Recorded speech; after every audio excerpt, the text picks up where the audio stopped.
Well, the Prime Minister's day after plan would have the IDF given full military freedom of movement inside Gaza. Israel would control the borders, not just with Israel that it has at the moment, but it would control the border of Gaza with Egypt. That would be significantly new and different, and it would work on the ground inside Gaza with Palestinian officials. No real specificity around that.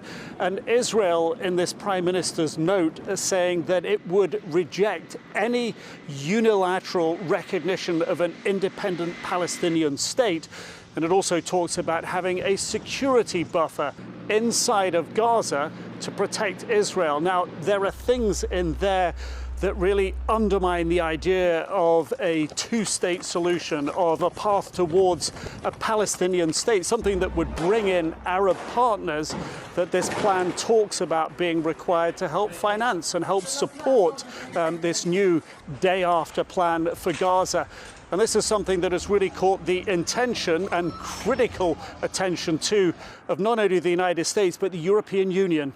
There are certain basic principles that we set out many months ago that we feel are very important when it comes to Gaza's future, including that it cannot be a platform for terrorism. There should be no Israeli reoccupation of Gaza. The size of Gaza's territory should not be reduced. So we want to make sure that any plan that emerges is consistent with those principles.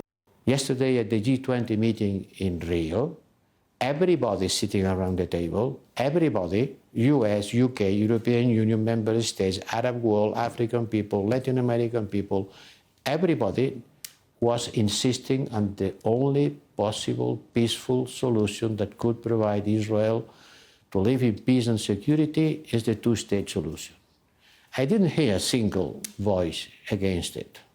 And no surprise too, the Palestinian Authority have also been critical of the Prime Minister's day after plan, calling it a reoccupation of Gaza, saying that it serves his interest to prolong the war. Nick Robertson, CNN, Tel Aviv, Israel. Well, these were anti-government protests calling for the overthrow of Prime Minister Benjamin Netanyahu's government.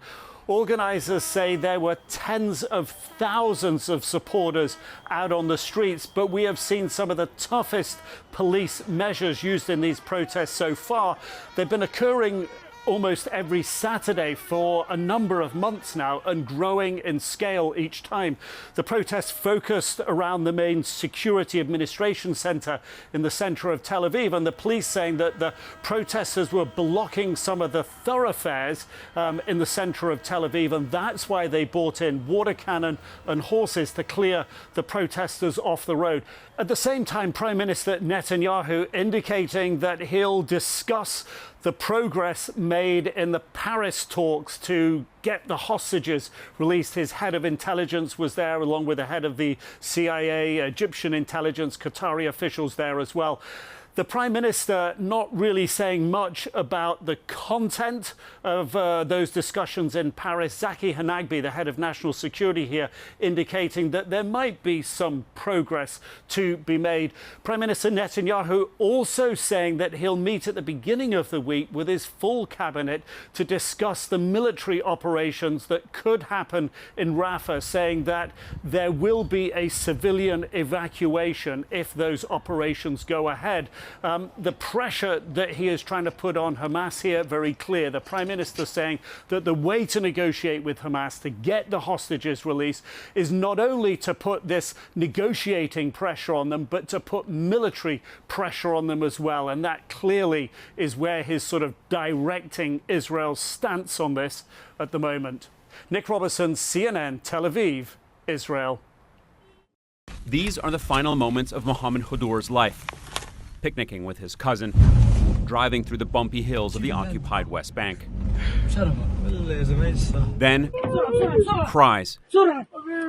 As people rush to the car, Mohammed shot in the head, his body limp, his hair covered in blood as he's carried away. The 17-year-old U.S. citizen mortally wounded. He died in the hospital, the second American teen in just weeks believed to have been killed by Israeli bullets. He was such a beautiful child, like inside and out. Mohammed's aunt and uncle live in Cleveland. They promised Mohammed, who was born in Miami, that they would bring him back to the U.S. after graduating from high school. Why you killed him? For what? What he doing for you? Nothing. Nothing. Just you see him, he's happy in his life with his cousin. That's it. He killed him, man, in cold blood, man. Who do you think is responsible? Government. The government, man. The Israeli government. Yeah. These innocent kids not doing nothing, just being shot and killed in cold blood for no good reason. All from the Israeli government not doing nothing much to prevent these type of things. Another 17-year-old American citizen, Taufik Abdel-Jabbar, who grew up in Louisiana, was killed in January. He had just moved to the West Bank last year, and in an almost identical incident, he was out for an afternoon with friends when his family said he was shot multiple times. He was driving, going to our own property that we have on that mountain to do a simple cookout with him and his friends. Tell me what Taufik was like as a brother. He was my right-hand man, a brother I could go to for anything.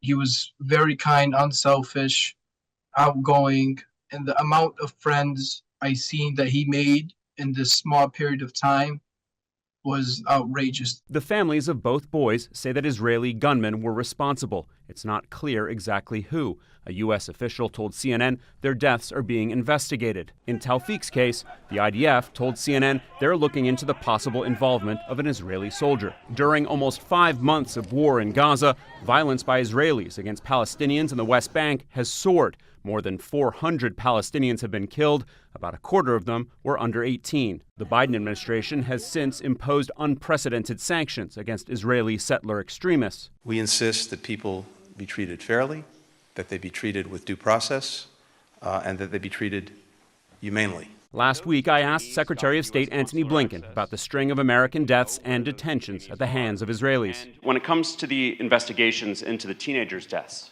where do those stand? We've made clear that with regard to the incidents you alluded to, there needs to be an investigation. We need to get the facts, and if appropriate, there needs to be accountability. He says the safety and security of American citizens around the world is their biggest priority. Do you believe that? No. No. What do you want the U.S. government to do? To move. Not to just talking. We don't need talking, man. We need something. We want to see something. Are you confident that there will be some kind of justice in the end? I'm hopeful, yeah, but it wouldn't be out of the ordinary if we don't get the justice that we're hoping for. The controversial U.S. support for Israel's war in Gaza, now even further complicated by American citizens getting caught up in the violence. What power do you think the U.S. government has that they're not using right now to figure out what happened? I believe that they have every power in the world to resolve my brother's death, to know who killed him. I feel like they don't want to. They're waiting for the story to be quiet, just to vanish away, but that's not going to happen. Israeli Prime Minister Benjamin Netanyahu has in the past condemned extremist settler violence against Palestinians. He has not commented on the deaths of these two American teenagers, which a U.S. official tells me Israel is investigating, and the Biden administration is watching closely. That official saying that if they feel those investigations are not conducted properly, these cases will get escalated to more senior members of the Israeli government. Alex Marquardt, CNN, Washington.